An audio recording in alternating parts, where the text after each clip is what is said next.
Frog Isle had a frog. Contact Noir, red side. Orphic Gaming on blue side. The Genos band coming out straight away.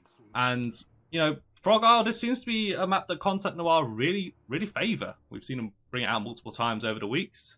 So, let's see how Orphic Gaming are going to handle against it. Yeah, I mean, it'd be interesting to see if we see some sniper picks coming through here.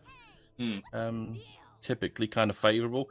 Orphic Gaming now may be the first team to have dialed into the fact that they might need to ban Eevee when they're going into Contact Noir. This is something we haven't seen a lot of, but maybe Orphic are learning we need to counter-draft Contact Noir because there's some real comfort picks, and Eevee's one of them for CN. Absolutely, I'm impressed to see that. Yeah, I mean, Contact Noir with how they're playing, these guys, they play comfort. They look comfortable on every single draft that they do. Yeah, the Eevee ban come up. It only had been banned once previously in the first 3 weeks of the MLL in one game of the 27 that I had draft data for. So yeah, Contact Noir, they always look comfortable. So I think one way that Orphic Gaming need to exploit this is to make Contact Noir flex onto other champions. But they're gonna go with the try and test method. Khan first pick. Ash is the first pick for Contact Noir, and the Maeve is taken early. Yeah, that's an interesting one. I mean, with the Eevee banned out as well, Maeve a very strong flank pick. So that doesn't really surprise me. No, and I think I feel that Eevee versus Maeve, when we talk about Orphic Gaming versus Contact Noir, is going to be that matchup. So just taking one off the table means that Contact Noir are like, okay, we do not want to give them this Maeve. Maeve, when it plays the Maeve, for example, absolutely. I mean, you have to respect it. These are like this draft is like feels like it's full of grudge. Like Orphic is saying, no way you're having Eevee, and then Contact Noir saying, hey, you think we're letting you have Maeve? not even close. They're just debating each other at this point. But Orphic Gaming, strong tank duo in the Khan and the Inara, and then there's the Strix, which we did wonder if there was going to be some snipers played on this map. So there's that question answered for sure. Yeah, definitely. Of course, Strix, so maybe Contact Noir. They do have the last pick available. We could be seeing that Kinessa, Barrack, and the Furia coming through here. And Contact Noir have really been pushing this Furia support. We've not really seen, so far in this game, your traditional supports. Maldamba is absent, pretty much. And he's pretty much been in every single game leading up to this week. But now he's making way. Furia and Grover starting to appear. And Ying! Coming through as well for Orphic Gaming to round out their composition. Yeah, I mean, I'm always happy to see a Ying pick, but at times Ying can seem like a bit of a risky support pick, to be honest. I mean, she has a very strong ultimate. But other than that, she doesn't bring an awful lot of utility to a team. Somebody like a Furia is going to bring much more in the terms of sort of damage and speed boost during Inflame. Contact Noir rounding it out with a Kinessa pick. So we got snipers on both sides. So this is going to be very exciting to see. Yeah, the traditional sniper matchup. And Ying, we looked at those stats there, and teams have not really been making the Ying pick work. But Orphic Gaming, this is their first game of the semi-finals. They could probably make an educated guess as to, if we're facing Contact Noir again, what are we drafting, or what is the plan against this? So maybe there is, I would assume there is a thought behind this Ying pick. They've probably got some super secret strat that us mere mortals just do not know. But Contact Noir, again, you take away the Inara pick, which has been a staple. We've got the Barrack and the Kinessa coming through as well. So even with Contact Noir not having that Inara, they still, need to be respected. They still have some champions that we've seen them pop off on. Ladies, gentlemen, and everyone in between, welcome back to Frog Isle for the 100th time in any tournament ever here in MLL Season 3, week number 4. This is Contact Noir versus Orphic Gaming in Semi 1. Game 1, let's go to the rosters. Neptune the Blue rocking Orphic Gaming with that Impulse. Cassie, Andromeus on Mother's Grace Inara. Chubby Plum still picking a talent for now, but is on the Ying. Dutch Knight rocking the Khan. We get a live exchanging here. And finishing it up with Maeve on unauthorized use Strix here. What's going on the side of Contact Noir? Over on the red side, we got Fruz on the Cherish Furia, Laji on the Steady Aim Kinessa, Otto on the Tinker and Barrack, Sarki on the Battering Ram Ash, and Etsu on the Cat Burglar Maeve. And with this pause in full effect, let's just discuss how many other choices there were but Ying in this composition. Right, now we were having a bit of discussion while we were going through the break, and we thought that because of the strength of the duo that is Etsu and Laji, you need to be able to shut down one of them, and because they don't have a flank on the side of Orphic Gaming, the easiest one to shut down would be Etsu on the Maeve. However, when you have a Ying, you don't have that shutdown. A Grover would have been able to crippling throw the Maeve. Maldamba would have been able to stun. There's so many options that Orphic Gaming could have picked to stop this duo from happening and to even stop Saki from getting in the backline. I just feel that they didn't do that, and that's a major loss on their side. I also feel that in a way, when they have the composition they do, it's pretty much 3 people grouping up and 2 people being in the backline. So if they had a Grover or any other choice here, they could rotate quicker. But I do know that Chubby Plum is a really strong Ying player, so we just have to wait and see if it will work out as the game has begun with the first capture of this game. Contact Noir versus Orphic Gaming, those 2 teams are teams to watch, and they're already pulling off the shots. With the Maeve going into the backline, we'll have to go back instantly as the damage actually came through.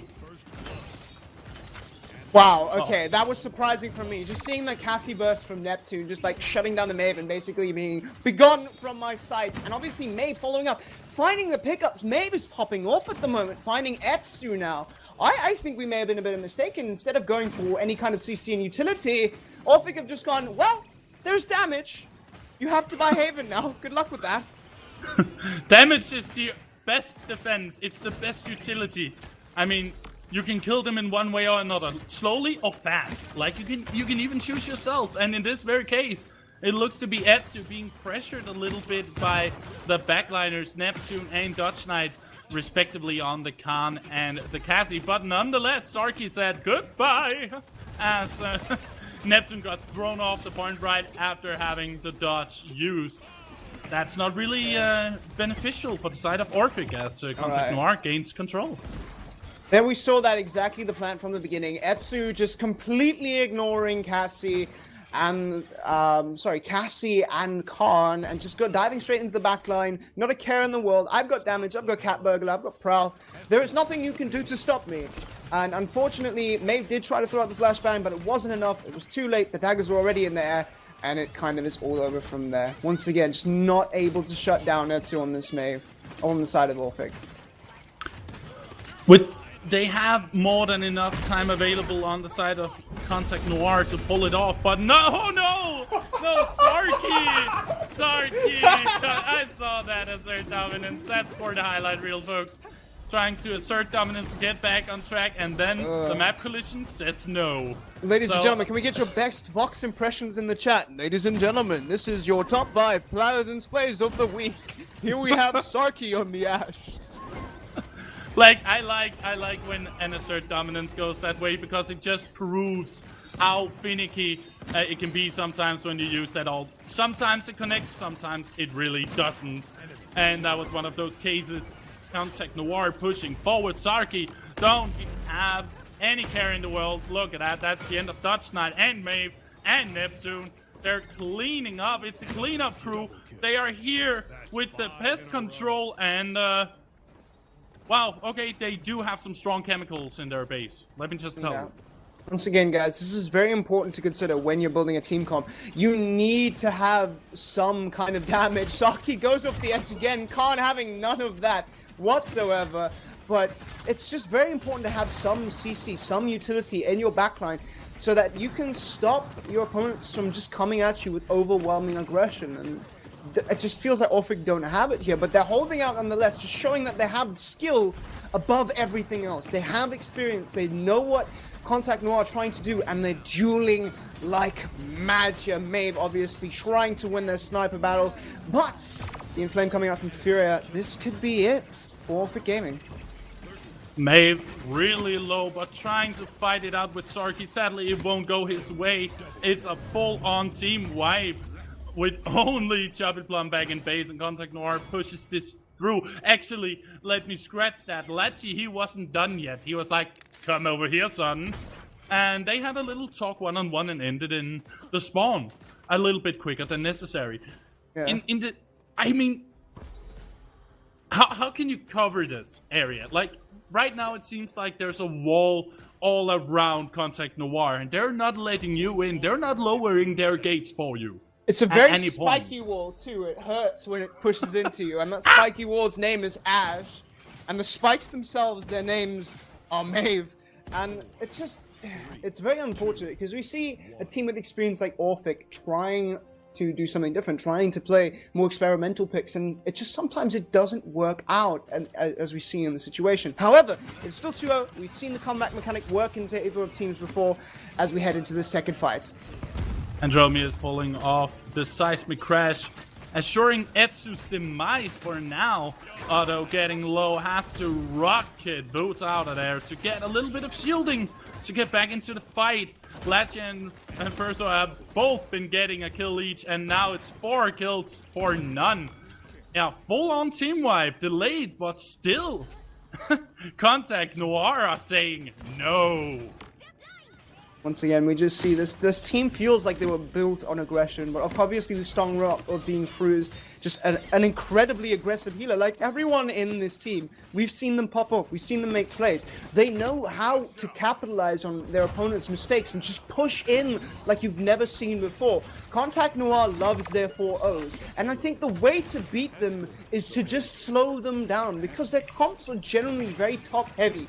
Furia falls off later on in the game when you've got Polarize up. Her healing numbers just don't match up. Ash, whilst she's incredibly powerful early game, her CC and her pressure are overwhelming. But when you get Resilience up, it doesn't matter anymore. So I feel that to beat Contact Noir, you're going to need to find some way to stop that early game aggression.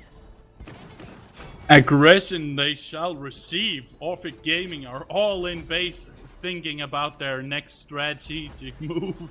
I've almost lost my ability to really cover it because, like, this is evil.